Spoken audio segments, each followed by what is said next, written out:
নমস্কার বন্ধুরা, চলে এসেছি আবার একটা লাঞ্চ রেসিপি নিয়ে। একদম সিম্পল লাঞ্চ থালি, গরম গরম ভাত আর তার সাথে এইরকম ডিমের ডালনা, একদম নিরামিষ প্রসেসে। মানে হ্যাঁ, বুঝতেই পারছি অনেকেই ডিম দেখে নাক সিট করছো, গরমের দিনে ডিম খেতে অনেকেই পছন্দ করো না, কিন্তু আমি বলছি এই রকম ডিমের ডালনা খেলে একটুও শরীর খারাপ করবে না, কথা দিলাম। চলো রেসিপিটা দেখিয়ে দিই।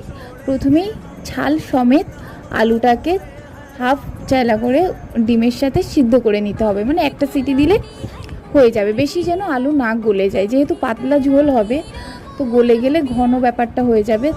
তারপর ওই ডিমটাকে একদম অল্প তেলে হালকা করে ফ্রাই করে নিতে হবে। ফ্রাই করে তুলে রেখেছি।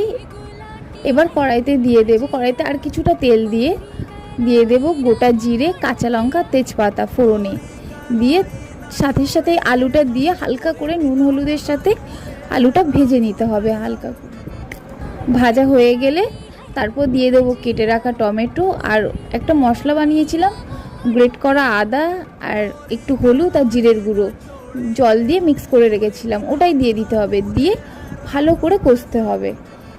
কষা হয়ে গেলে ব্যাস, জল দিয়ে কিছুক্ষণ ফুটিয়ে উঠলে গরম মশলা দিয়ে নামিয়ে নিলেই রেডি।